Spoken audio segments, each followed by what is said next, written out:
Asgnusum, Salama, thank you, and welcome to Juneau Afternoon. I'm your host, Boston Christopher.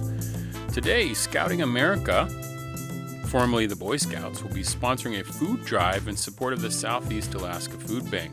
We'll talk with some of the scouts about this project. Tidal Echoes, the literary journal published by UAS, is launching next week. We have a preview with Professor Emily Wall and a couple of student editors. Pink Martini is coming to Juneau on April 19th. We have a story about it from KCAW's Catherine Rose. And we'll begin today finding out about the Ted Stevens Legislative Internship Program from the Political Science Department at the university. Those conversations are coming up this hour on Juneau Afternoon from your community-supported public media station, KTOO. You can also catch us on our live stream on KTOO's YouTube, Facebook, and Instagram pages. But first, the Tlingit word of the week. You're listening to KTOO's Tlingit Word of the Week. This week's word comes from Kushtaq Bill Fawcett, and the word this week is naq. Naq. That means octopus. And here is a sentence. What are you baiting with? Oh, it's an octopus. Let's hear it again. Naq. Octopus. Gunas Chish to Juneau Lance Twitchell, Goldbelt Heritage Foundation, and the University of Alaska Southeast for this audio. Kushtaq Ish Bill Fawcett was Lukach Adi and the child of a Southern Shoshone man who passed away before Bill was born. His mother later married Sihua Bill Fawcett, who helped raise Bill. He lived on Akquan Ani and enjoyed working with advanced language learners, helping them answer difficult questions about the language. And tune in next week for another Tlingit Word of the Week from KTOO. Support for Juneau Afternoon comes from Heritage Coffee Roasting Company, providing Juneau with locally roasted coffee for over 40 years, with cafes and drive-through locations throughout Juneau. More at heritagecoffee.com.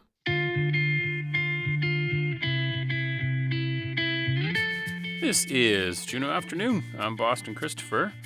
Every year from January to May, when the Alaska Legislature is in session in Juneau, students from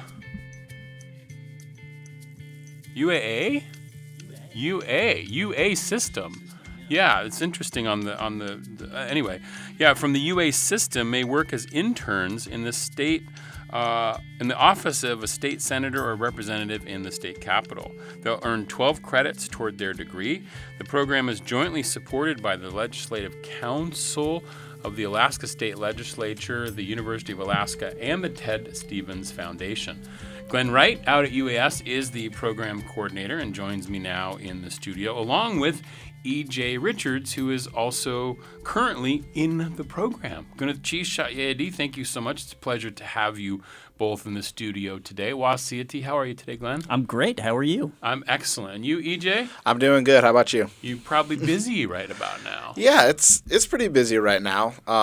I will say I'm kind of a fan of the kind of shuffle and mad dash for all of it, but sure. Definitely busy. Yeah, absolutely. Well, we'll get into it in a little bit more detail here. It's interesting because I was taking that language directly from the website on UAS, but it says UAA, so I was like, I got a little confused there for a second. That's funny. Yeah. So anyway, so Glenn, tell me a little bit about this Ted Stevens Legislative Internship Program. Where did it begin? Yeah, so back in the sands of time, there was actually a legislative internship program back in the 60s and the 70s. It kind of fell away in the early 80s, and then my predecessor in the late 80s, my predecessor at UAS, a political science professor by the name of Clive Thomas, decided to sort of rebuild the legislative internship program through the University of Alaska system. Okay. And at the time, he had the support of a number of prominent legislators, and of course the university president's office and some things like that. and placed his first students in the legislature in 1988. Oh, and wow. so what does that make it? Something like our Close to 40-something years. Yeah, exactly. Maybe even 50. Yeah, exactly. And Getting up there. Yeah, and so Clive ran the program for 20 years or something, and I was hired at UAS in 2011. But I had been an undergrad up at UAF in the late 90s and early 2000s, and actually had gone through the internship program myself, and was a student of Clive's, and so I knew the program, and it was a fun, although somewhat weird transition for me to come in 2011, 2012 and take it over, and I've been doing it ever since. Wow. Okay. Yeah. So how does it work? Obviously, it sounds like anybody in the UA system can be a part of this program. That's right. You don't have to be at UAS necessarily. Correct. Yeah. And so, how do you get involved? Yeah. So you found the website. We have a program website at uas.alaska.edu/intern program. And nice URL. Yeah, that's right. Yeah, and students at UAF and UAA apply to the program through faculty who work on their campuses. Students at UAS apply to the program through me, and we help to we admit students into the program in the fall.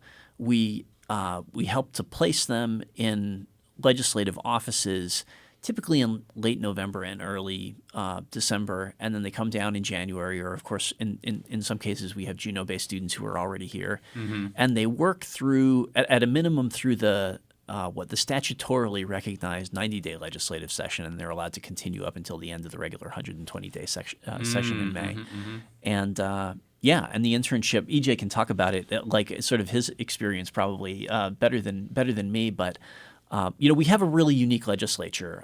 It's unusual in that it's on the one hand it's quite small. Legislative offices are physically small, and it's a legislator and maybe 2 or 3 or maybe a few more staff people, but they're not large organizations.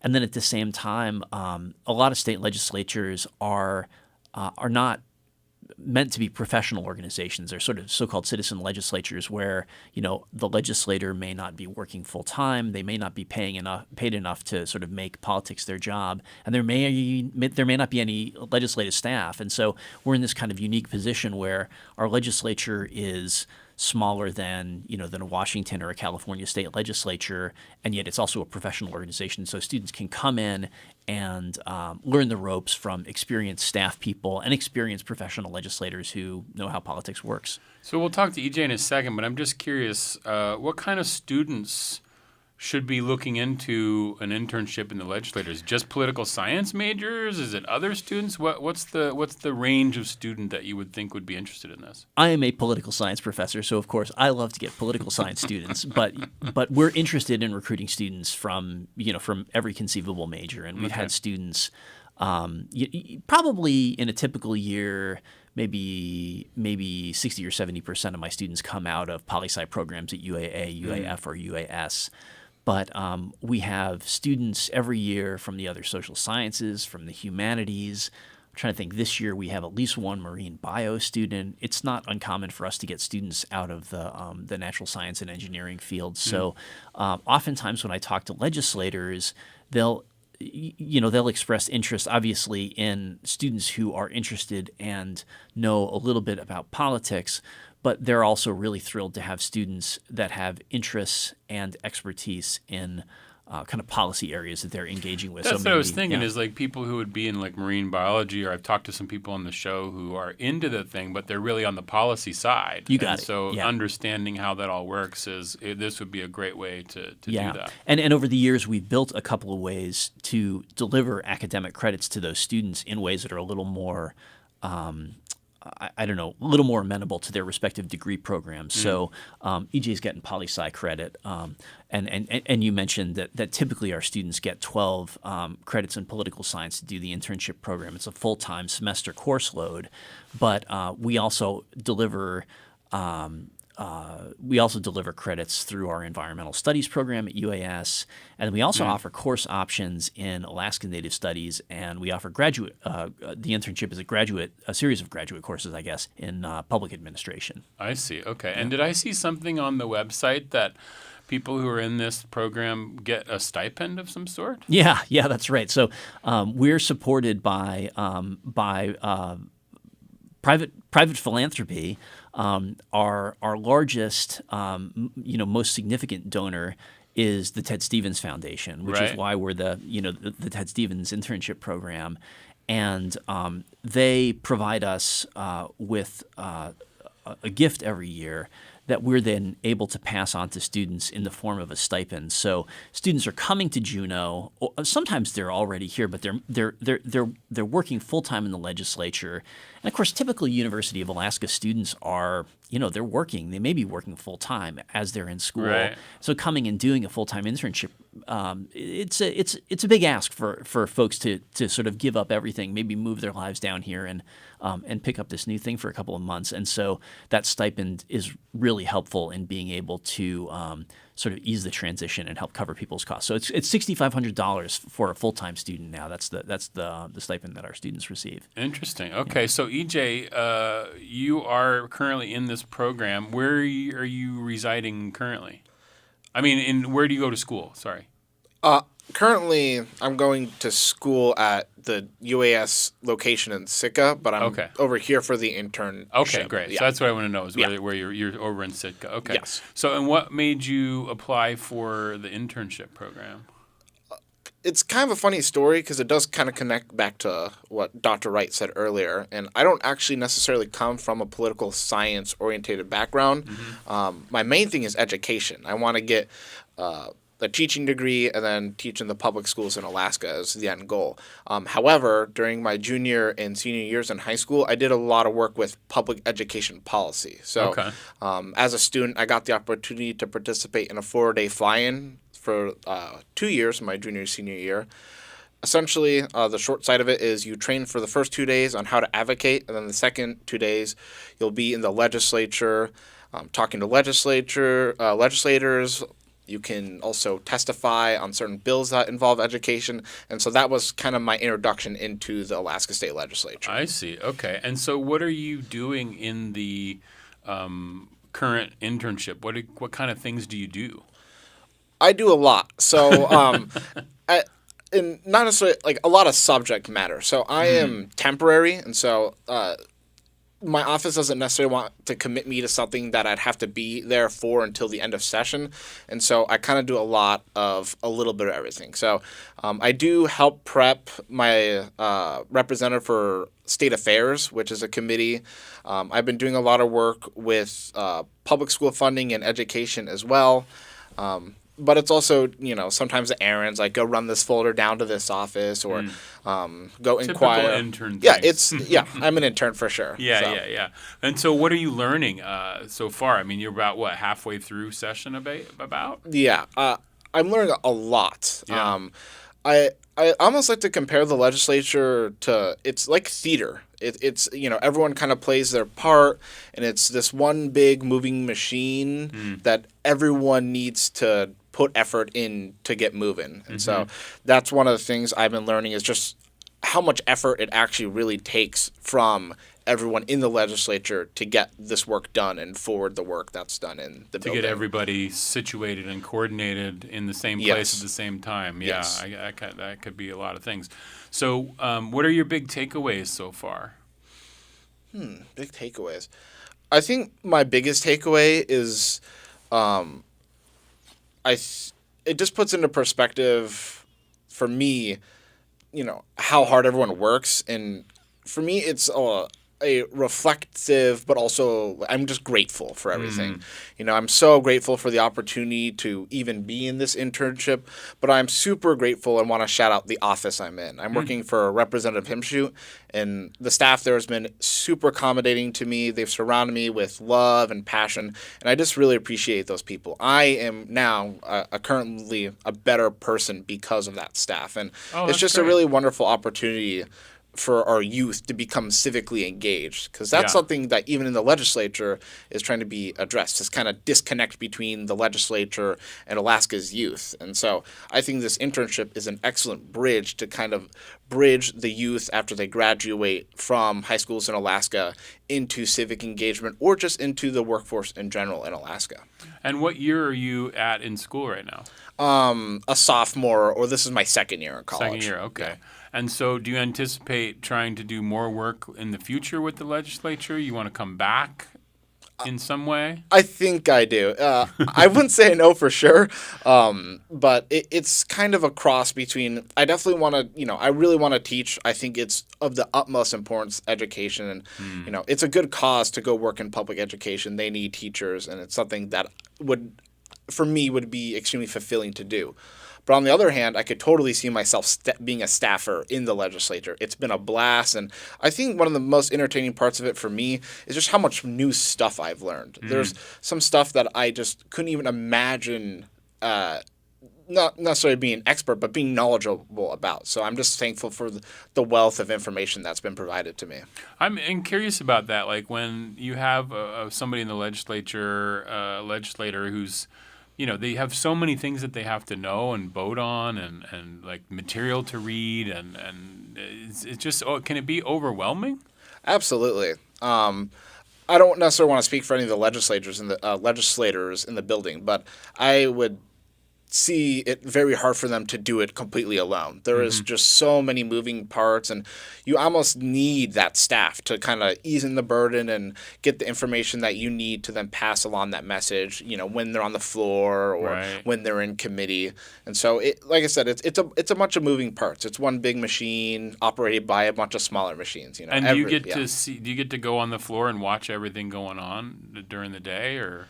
Like, not on the actual floor, but there's public galleries in the legislature, so anyone can be in those. I mean, even just regular members of the public can be in those at all times. So you recommend this internship program to people listening out there? Absolutely, without hesitation. I mean, it is really a crucial bridge in order to get more of Alaska's youth involved in civics. Yeah, absolutely. It's something that the state kind of lacks in, is that connection to the youth regarding, government and civic engagement. So I highly encourage, yes. Cool. So Glenn, tell us one more time, how do we get involved in this program? Obviously, you have to be a student in the UA system. That's right. Although we also accept interns into the program occasionally who have come to us through some student exchange, occasionally a national student exchange student or a international exchange student will participate in the internship as well.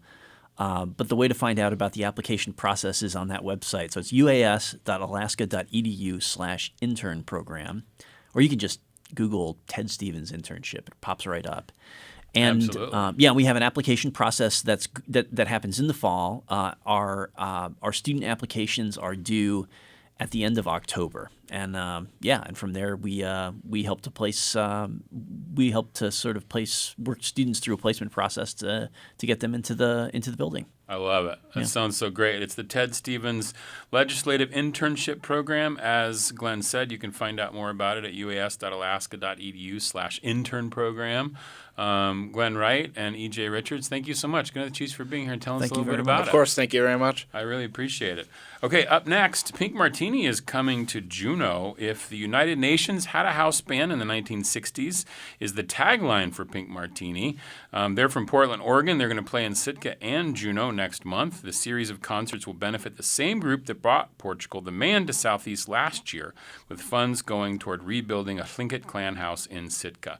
KCAW's Catherine Rose previews the event. This is Juneau Afternoon on KTOO. In the mid-90s, there was a campaign to amend the Oregon Constitution that sought to restrict gay rights. Thomas Lauderdale, a young political activist and pianist, was fighting against it, and music was the means. Lauderdale reached out to the Del Rubio triplets after seeing them on the star-studded Pee-wee's Playhouse Christmas special. You keep saying you got something for me. They lived in a triple-wide mobile home in San Pedro, California. They wore matching miniskirts, matching booties, and they had huge hair, and they played guitar, and they sang covers. of Walk Like an Egyptian and Whip It. He brought them to Portland, Oregon to do a series of concerts campaigning against the ballot measure in nursing homes, hospitals, even Rotary meetings. And at the end of their set, they would very sweetly say, "Please vote no on Measure 13. At the end of the Triplets week on tour, Lauderdale had planned a community-wide concert, but he needed an opening act. So he says he threw on a Betsy Johnson cocktail dress, hopped on stage, and Pink Martini was born. Growing to over a dozen musicians, they became the house band for political fundraising in Portland, and soon an internationally renowned, genre-defying group. Somebody told me, I don't know who, whenever you are sad and blue, and you're feeling all alone and left behind, just take a look inside you and you'll find. And now, Pink Martini will travel to Sitka and Juneau in April for 2 benefit concerts for Cat Leanne Collective, a nonprofit working to revitalize Tlingit clan houses in Southeast, starting with the Point House in Sitka. Clan houses are cultural centers for Tlingit people, places of ritual, community, and tradition. It's a project that Pink Martini is happy to support.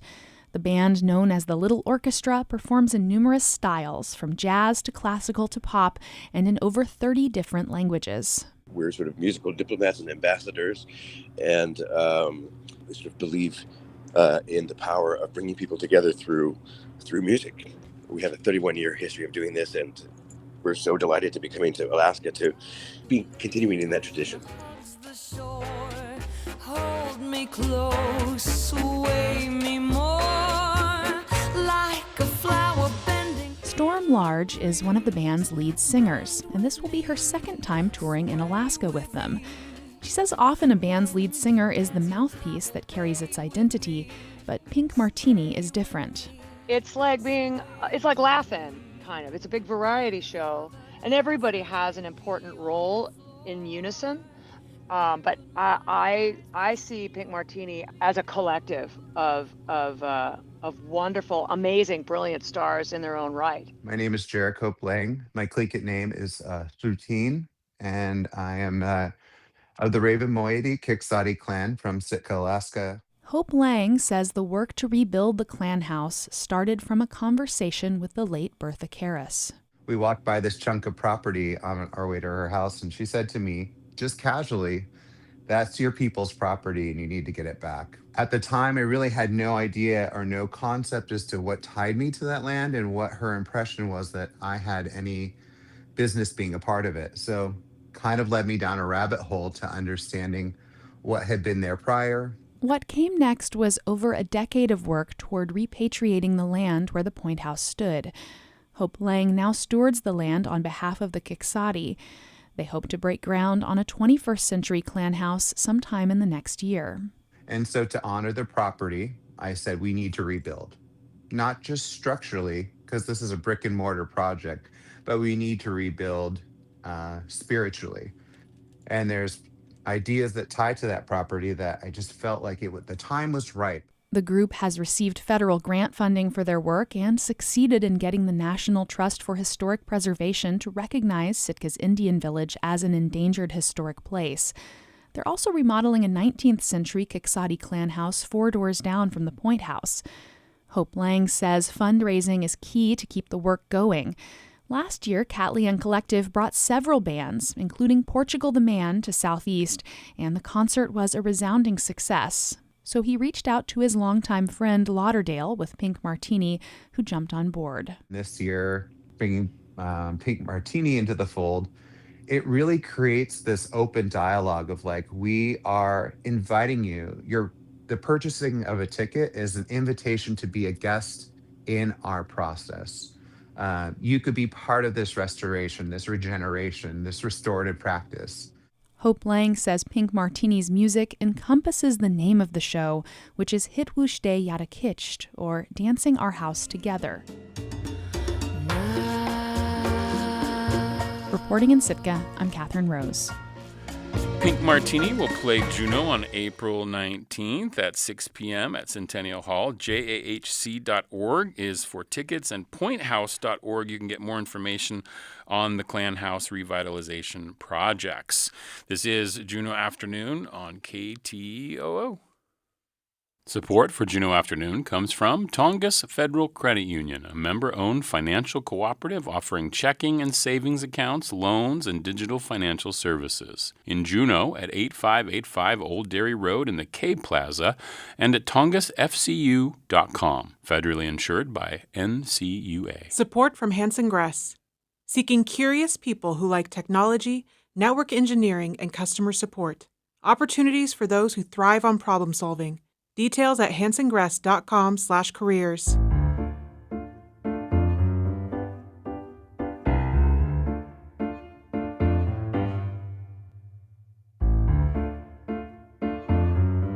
I love it. This is Juneau Afternoon from your listener-supported public media station, KTOO.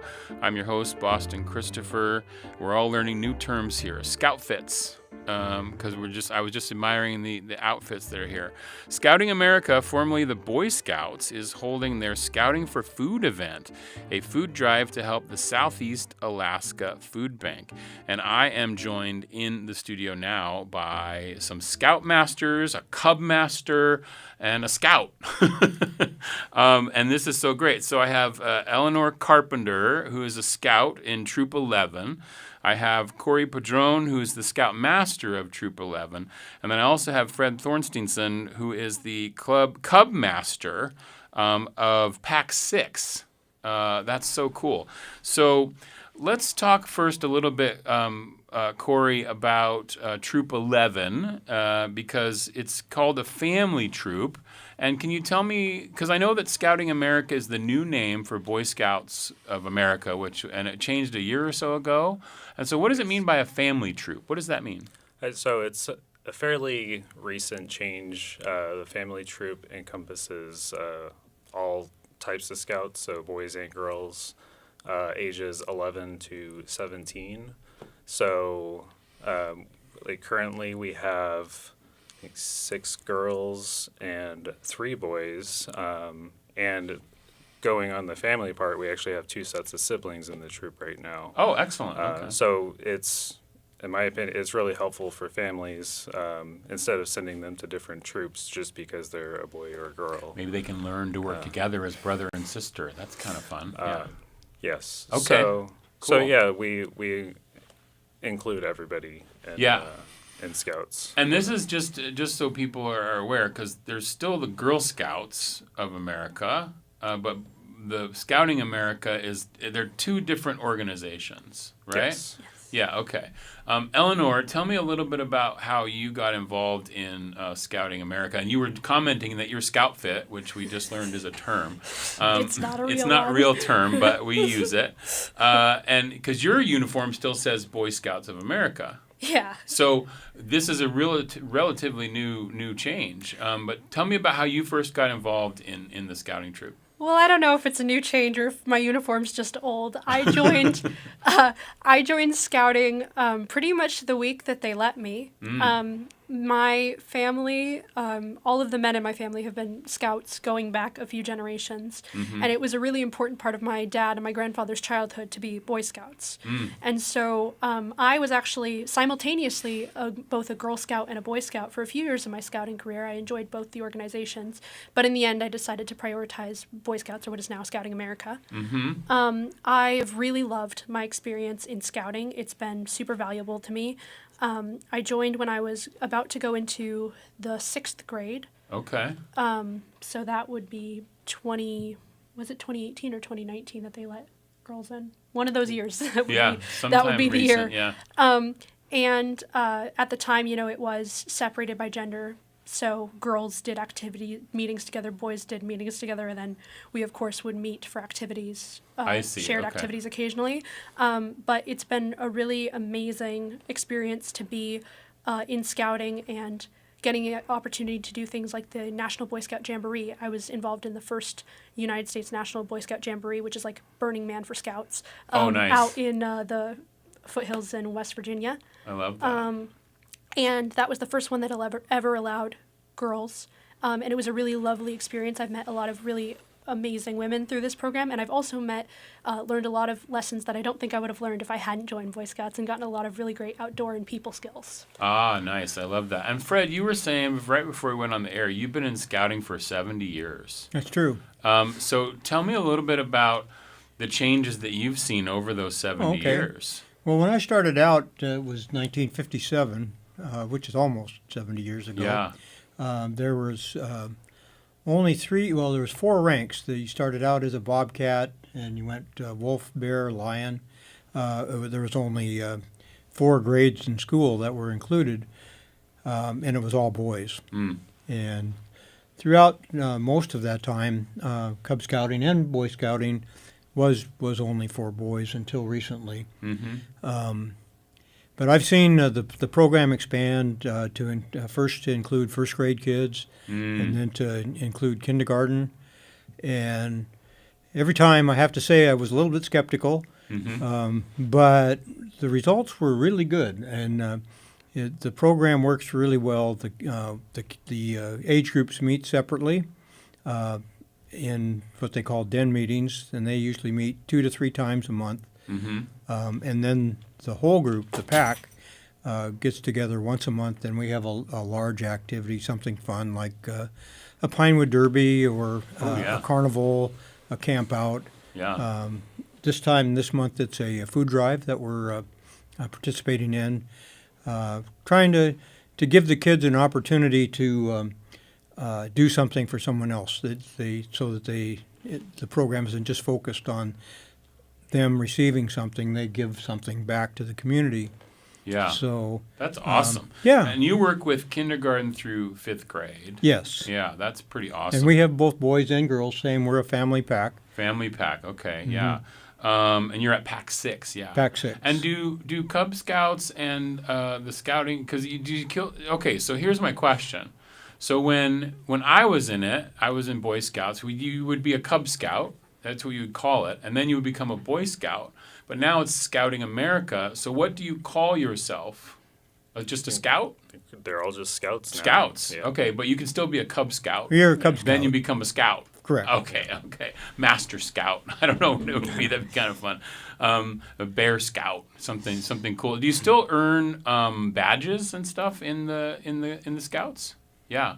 What's your favorite badge that you've earned, Eleanor? It's okay. You're fine. We can hear you. My favorite badge, the funnest badge I've ever gotten to do was the skating merit badge. We got to do the ice skating merit badge. Oh, nice. Which was really fun.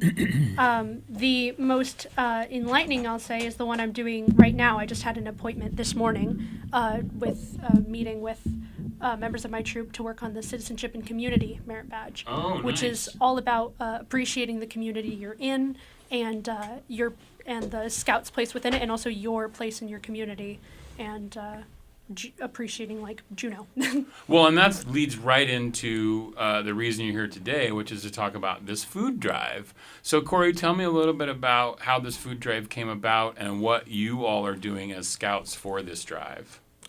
So this is a pretty regular thing that Scouts around the country are doing various times a year. Here in Juneau, we typically do it in April. And it'll usually be done over 2 days of work for us. Planning right now for April 4th. Most of the troops in packs are going to send out their Scouts around the community in different areas, and we're going to include some flyers with instructions about how to donate food. Leave them in bags for April 11th, and then the Scouts will come back around and pick up whatever food people decide to donate. And then if for whatever reason we're not able to get to your area, there's also instructions where you can take that food to the food bank. Okay. So as Fred was saying, it gives us an opportunity to get out in the community. You can see Scouts out handing out the bags and the flyers and information about Scouts, going out and picking it up, and then we'll all meet at the food bank on the 11th and get together and deliver the food. Oh, that's awesome. Together. That's really fun. So if we're seeing scouts in our neighborhood, that's probably what they're doing. Are you going to be going door to door and like knocking on people's doors, or how's it working? How do I get involved? We put flyers in plastic grocery bags and hang them on doorknobs with the information, or at least that's how Troop 11 does it. That's the same we do. Okay. And then we do a pickup about a week later. So we're going to be distributing the bags around April 4th and doing pickup on April 11th. So you're not going to knock on my door. You're going to leave me a little flyer in a bag. Yes. Okay. And that's kind of cool. And then I just leave that bag out on the 11th, and you're going to come swing back by and get it. How easy. That's so easy. It's so easy way to participate. That's really cool. And are the scouts earning badges for being involved in this? I'm just curious. I like the badges part. Well, it's a portion of earning a badge. A lot of ranks patches, which aren't merit badges, but the rank patches that we have require community service hours, and this is a way for scouts to clock those in. I see. Okay. And Eleanor, what do you think, having been a scout for a while now, how do you think this has helped you as you progress forward in life? Well, there's something to be said that everyone needs some experience in community service in their life. But there's also something special about going out in the community as a scout and being able to show kind of an aspect of our community or a group that acts within our community that we don't usually get to do. Yeah, I think that's great. And Fred, when you're talking about, I'm also curious about like how do people get their kids involved in? Is it just go to scoutingamerica.org? Is that the easiest way to do there's it? an online link that you can go to. It's called beascout.org, and you can go there and look in your community and find the units that are there, and there's contacts. And you can also make an application right online there.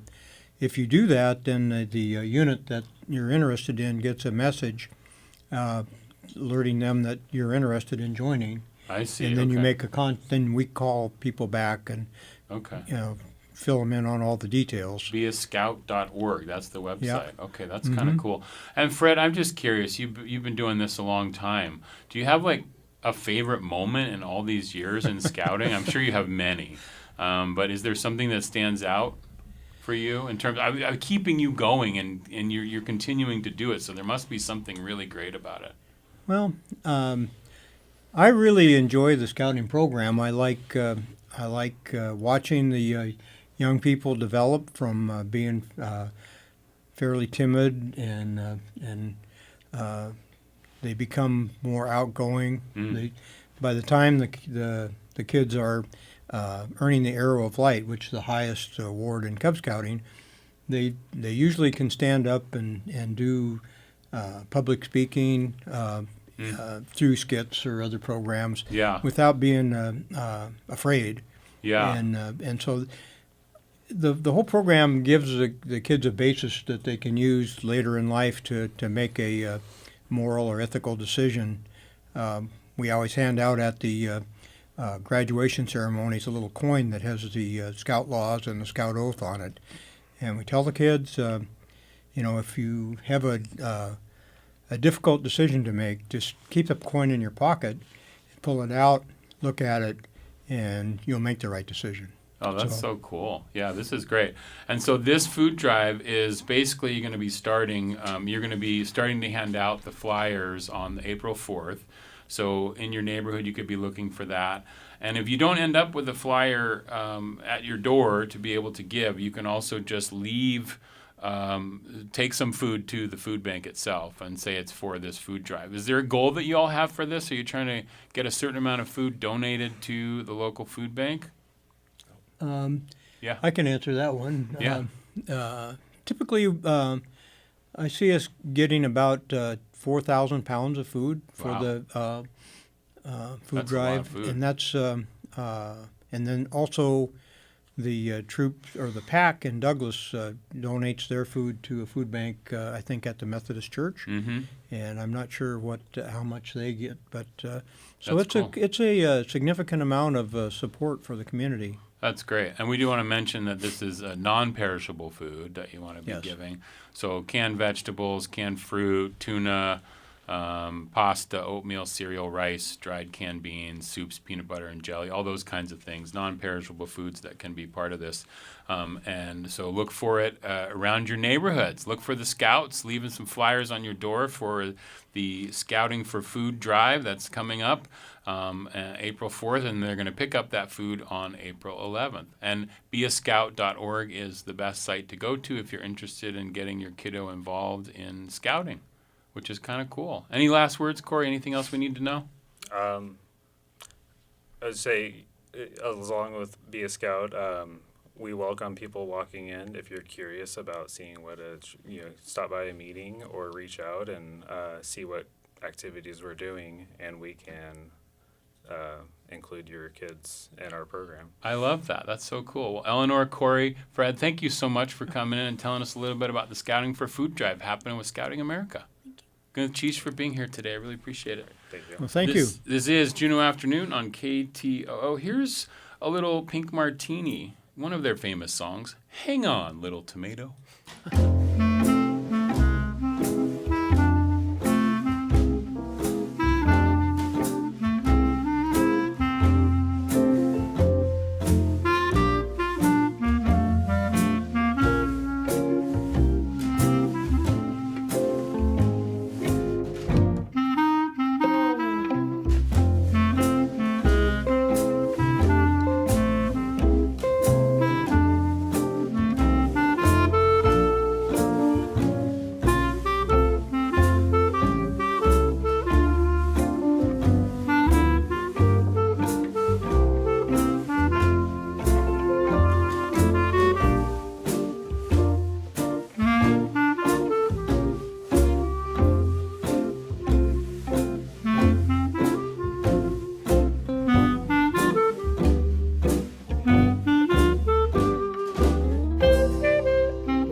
has left and forgotten me. It's dark, I cannot see. Why does this rain pour down? I'm gonna drown in a sea of deep confusion. Somebody told me, I don't know who. Whenever you are sad and blue, and you're feeling all alone and left behind, just take a look inside you and you'll find you gotta hold on through the night, hang on. Support for Juneau Afternoon comes from Emil Mackey at Country Financial, offering insurance for home, auto, and business, and life insurance to protect your family in case of death. Located in the Juneau Nugget Mall. More information can be found online or by calling 907-500-7017. You're listening to Juneau Afternoon from Studio 2K at KTOO. I'm Boston Christopher. Tidal Echoes, the annual literary journal published by UAS, launches next week with a special event on Thursday, April 2nd at 7 p.m. out at the university. I am joined now by Emily Wall, who is the faculty advisor, and two of the three editors for this year. I have Kat Gray in the house as well as Maddie Bremer. Gwyneth Chi, Swasiyati. Kat, how are you today? I'm doing pretty good. Excellent. Maddie, nice to see you again. Yes, hello. Absolutely. We have a problem with our microphone. What's going on with this thing today? It's being a little funky. I don't understand. I know we're live on the air, but we got to make sure we can hear you. Otherwise, we'll have to have you share with Maddie. I don't know what's going on with that mic. Okay. So that should be good. Sorry about that. Okay. So, and then Emily, welcome. Hi. Nice to see you again, welcome Boston. Back. Yeah. Technical difficulties aside. So tell me first a little bit, Emily, about Tidal Echoes as a program. Yeah, great. Okay, so Tidal Echoes is a regional literary and art journal. So we publish writing and art from people who live full-time in Southeast Alaska, all of the communities. Okay. And it's published by UAS. And every year we have 3 students who apply for and earn internships, and they actually edit the journal. So I teach and support. But the students learn the whole process from like the first social media post saying we want work all the way to handing out books on Thursday. Wow, that's so amazing. And these books are going to be available at your event next week on Thursday? They are. They're $5 each. So that'll be the first time they're available to the public is at the launch. Oh, that's pretty awesome. Okay, so and I know we had some folks on. We had you on, I think, back in the fall or in August, I think it was. You take. Was that when you take submissions? Is it around that time? When does that submissions begin? are due December 1st. So I think we were here in like November, maybe. Okay, yeah. Right. So December. So then it becomes all y'all's business to get this thing done. Yeah. So, Maddie, tell me a little bit about why did you want to be an editor on Tidal Echoes? Well, I first heard about Tidal Echoes freshman year of college, and I really wanted to get in, but I kind of like sat around and forgot about it. Then I immediately published, and I got in with my piece Husk. Okay. So you were in it first. Yes. It was a really, really, really cool experience to be able to be there at the launch and see my work in paper, where I can actually touch it. Yeah. And now I said I have to apply to this because I wanted to have more opportunities to get my work and other people's work out there, which was really cool. And what are you majoring in? I'm an English major. Okay, so it fits in perfectly, right? Yeah. Have you, as this editing process has happened, has it made you more interested in that sort of behind the scenes aspect of it, or do you want to just keep writing? I think it's a duel of both. I absolutely love the behind the scenes stuff. I really like the aspect of being able to work behind the scenes and work for the local community. I really love that. That sort of part about Tidal Echoes. And I also like the ability to be like, oh, that's what they're looking for in writing and publishing, and that's how I can help my work. So it helps you understand that other side. Yeah, that's cool. And Kat, what about you? Why did you want to get involved in the editing side? Yeah, I have actually been following Tidal Echoes for quite a while. I've never actually submitted, despite that. I've always been very nervous too. But I have friends each year who get in for both artwork and for writing. And when I was kind of presented with the opportunity to like apply, I decided to take my shot at it. And you got it. Yes. Awesome. That's so cool. And what is your major? So I am doing a BLA interdisciplinary because I wanted to do a little bit more than just one thing. So I am currently focusing on artwork and creative writing. I see. Okay. Artwork and both things that end up in Tidal Echoes, yes, right? Yes, exactly. Yeah. So tell me a little bit, Kat, about the process. So once the submissions are in, what happens then? Yeah, so there's a couple of reads that go through. They're all anonymous, and we go through it with us as editors and then also with our editorial board. And we kind of go through and read and figure out which will be best and which will, what's the word that I'm thinking of? All of the things that will kind of. Do you have like a criteria that that you judge by, or is it more like feel based? I don't think there's necessarily a criteria. There's like word counts and things like that, but it's more of like, is it true to Southeast Alaska is kind of what we're focusing on. Okay, that makes sense. And Maddie, how did you find the editorial process? Like, was it difficult to make decisions about what to keep and what to, ditch? It was so hard to let some of these pieces go, and some of them we just couldn't keep in because of the word count and how many pieces that author might have already had before. I see. So we try to, keep pieces in that want an opportunity and others that really sing, Because this book can't be, 80 million pages, right? It's gotta I wish it could. Yeah, it's not possible. How many pages is it usually? How many pages is the book this year? Do you know? I believe it's around 130. Okay. Wow. And that includes, and sometimes there's art on a whole page, and then there's sometimes that includes both the artwork and the writing. And the writing, okay. And there's a lot of poetry in the book, and there's a lot of prose too, right? Is there like short stories or narrative, or what's like the longest piece in the book this year? I think the longest piece that we have actually went up to our word count. It's a piece of prose. It is a full excerpt. and I believe it was 1,500 words, something like that. Is that the novel excerpt? Yes. Yeah, okay. The novel excerpt. Okay, that's cool.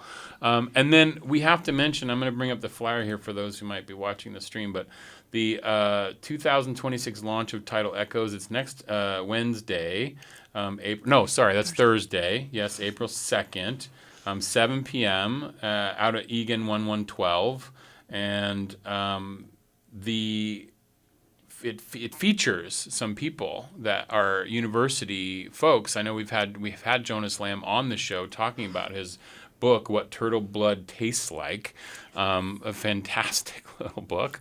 And so tell me about Jonas and, of course, Davina Cole as the artist for this year. How did they get selected? Was that something that was already done before you got involved? Or, okay. Yes. It was. All right. So how were they involved in helping you? Did they help you at all in terms of this process? We had Amy Kelleheller, our other student intern, interview Davina and Jonas and transcribe that into the book and what we essentially paste in later. I see. So, it's a really cool, little personal touch of how they do their work, biography, what their work is about.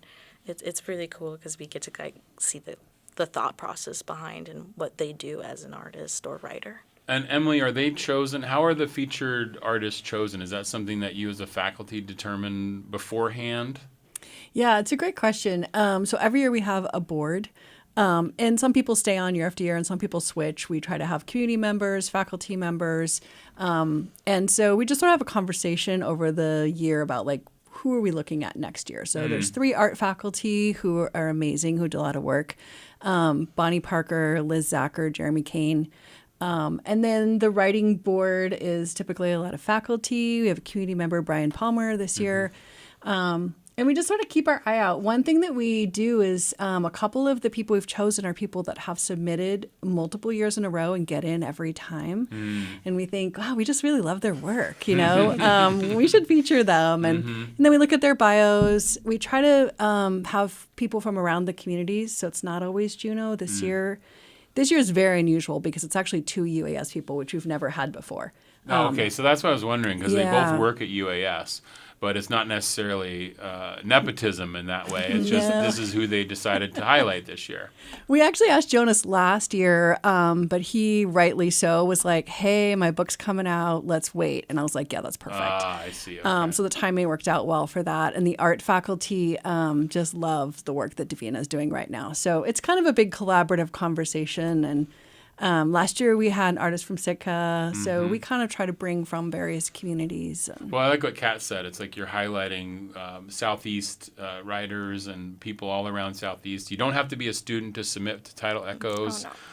It's a community-supported event. It's just published by UAS, worked on by student editors, which is kind of cool. Now, Maddie, I see that you might have something over there that you might. This? What is that? I've been looking at it. I'm like, I think that looks like some kind of poetry or something. What is that? I do have a piece from our 2026 edition. It's called Blue Tarp City, and it's written by Mary Capobianco from Douglas. And are you going to read it for us? If you'd like me to. I would like you to. All right. Let me... Yeah, take a breath. I dream of blue flowers in their riot of stems. Leaves, vines surround me as I lay on my cot. Listen to the rain sheets trip-trapping on the tarp. Overhead, look at the diamond blue shine through, tiny, rain-made divots, a steady drip, rapidly increasing. Scroll through daily chores, roll bag, brush dirt, tie down edges, dream of flowers. Iris, forget-me-not, gentian, primrose.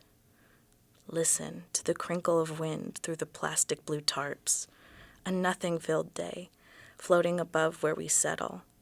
We settle here for a time, forever.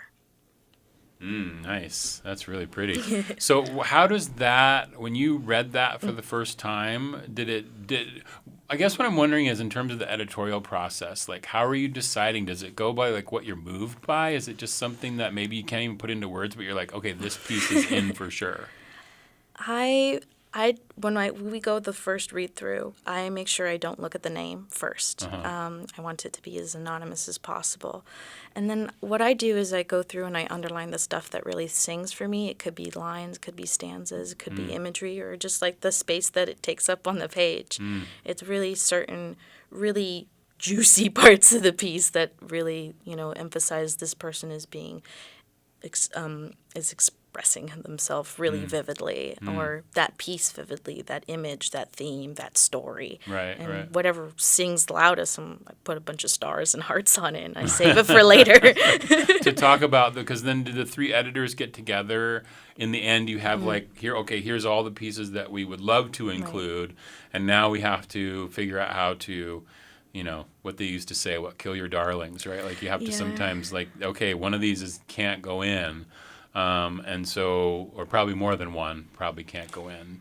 So Kat, how do you feel when you first are encountering a piece of art or something written? Is it the same way as Maddie? Do you have like a feeling inside, or what do you do?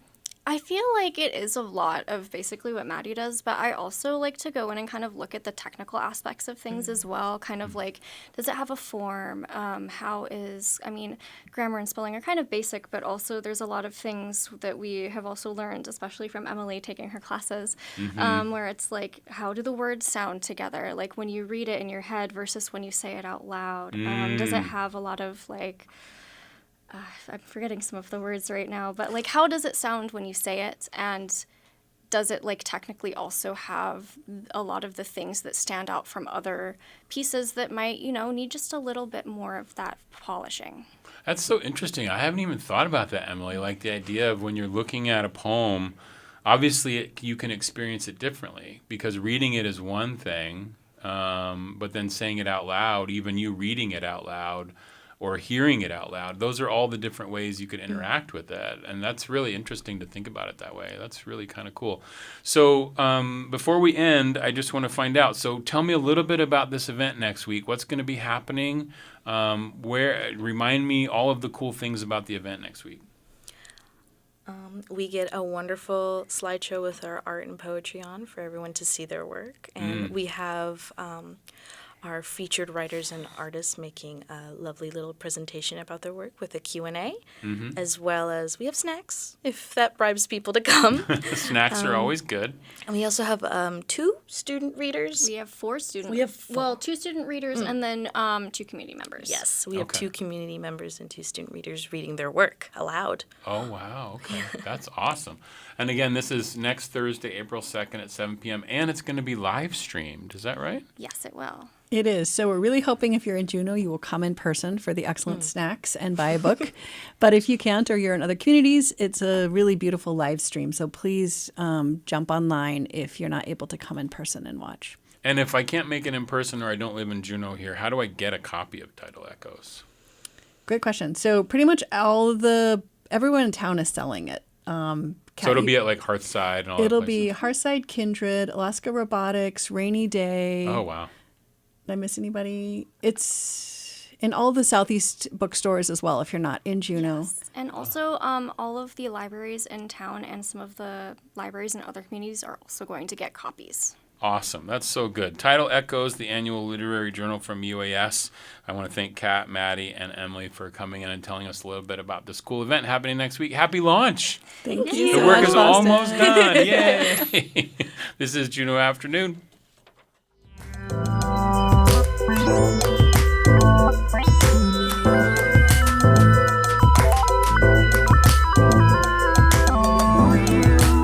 That's going to do it for today's Juneau Afternoon. You can find the show online at kto.org/Juneau Afternoon. You can find live stream archives on KTO's YouTube page.